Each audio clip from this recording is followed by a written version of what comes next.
Hey guys, today we're going to be going over a pretty short Sage tutorial on how to do a calendar calculations program. Something we've done in this class before, and it's not that difficult, but we're just going to go over how to translate what you know in math into computer programming. So we start off with the definition of a method, and the reason we want to do this as a method is so we can use it in multiple different situations. So we start off calling it what day is it, useful title, and we also give it some parameters. So those are going to be the variables that a user can input, and we'll have a month, a day, and a year variable, and those will be numbers just to make our calculations a little bit easier. We can also add a comment using a pound symbol or hashtag, and that just gives us some insight on what a program does later on down the road when it's been, say, a couple of weeks after you've wrote the program and you need to know what a specific part does.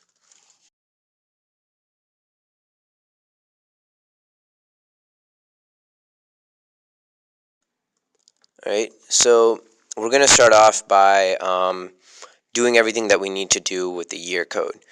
All right, so we are going to figure out what the century code is. Now, remember, the century code is going to be the first two digits of the year.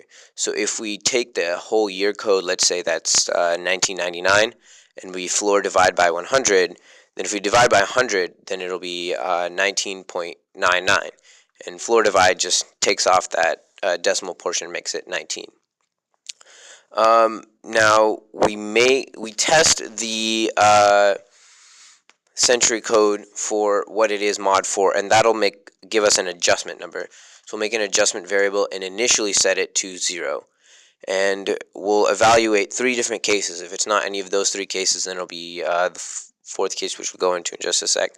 But if the century code is 0 mod 4, then the adjustment is going to have to be 6. So keep in mind, like if the year is 2003 or something, then the adjustment code is going to be 6. If the century code is 1 mod 4, then our adjustment is 4. And likewise, if our century code is 2 mod 4, then our adjustment is 2.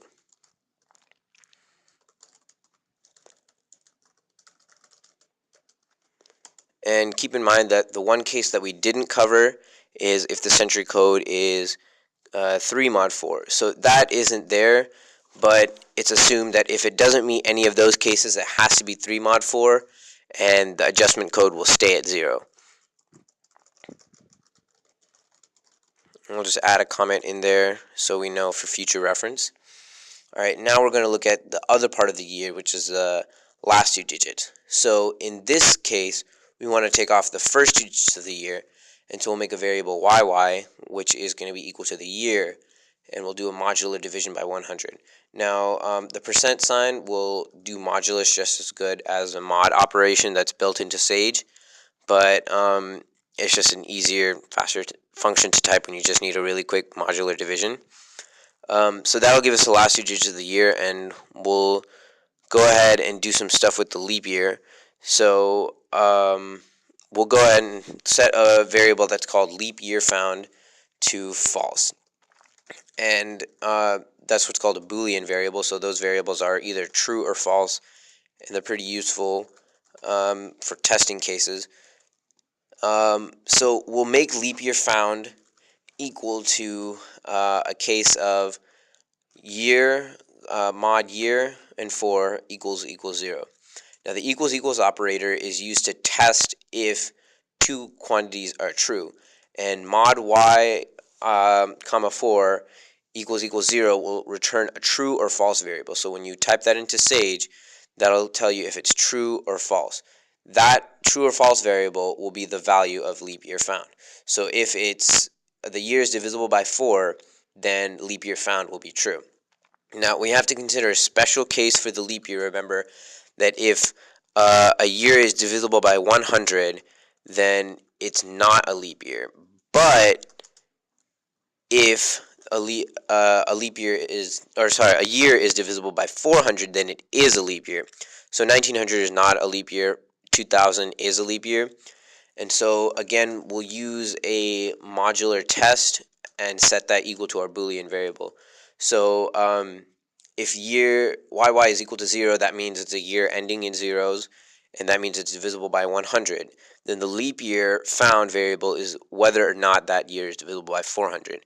So for a year like 1900, it'll pass the first condition for the if statement, go into that if statement, and if YY is 0, so yes, that'll be true. And then it'll check if leap year found, it'll set leap year found to whether or not that year is divisible by 400. And keep in mind, we're using the whole year instead of just the last two digits of the year. So we're testing 1900's modularity by 400, and that is not equal to 0. So when you do mod y, mod 1900, 400 equals 0, that'll be returned false, and it won't be a leap year. But if it's year like 2000, then that value will return true, and we will get a leap year. All right, so that's all we need to do for the year right now. Now let's go on to the month. So we'll set an array for the months, and keep in mind those codes are just what we've been given. So we just create a list of them, basically, and use the brackets and commas to create different values in this list. So yeah.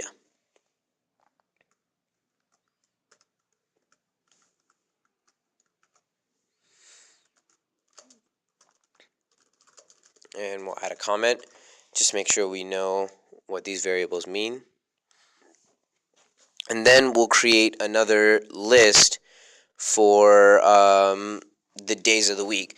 And this will make strings. So how you create a string is put quotation marks around it, and that tells the program Sage that it's not just a variable, but it's an actual, like a word. You want the word there.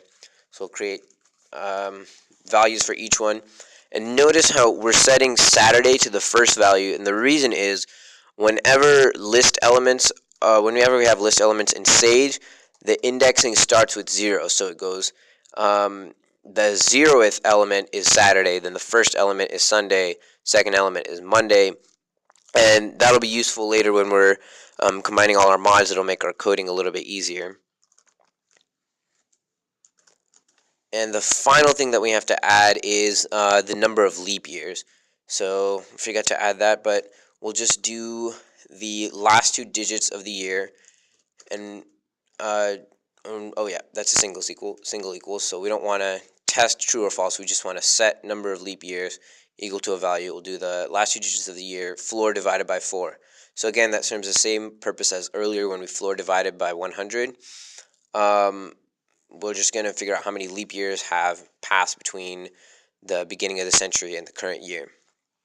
All right, so now we have all the things that we need to do, and we'll make a variable that'll tell us what day of the week it is. All right, so we have a mod statement, and all we have to do for this mod statement now is combine all our different variables. So keep in mind that the indexing of a list starts at 0, so we take whatever our month code is, and we make that the -1 element. We look for that element of the list of months. That's going to be our month code. Add in our day code, add in our year code, add in the number of leap years, and our adjustments. Take that mod 7, and we have our day of the week. So we have to make one final adjustment before we actually return this value to the user. So if month is equal to 1 or 2, then that means it's January or February, and leap year found is true. So if we know it's a leap year and it's January or February, then obviously the leap day hasn't come in. So all we have to do is return from the day array, the day of the week, -1. So day of the week is going to be a value mod 7, so that's going to be between 0 and 6.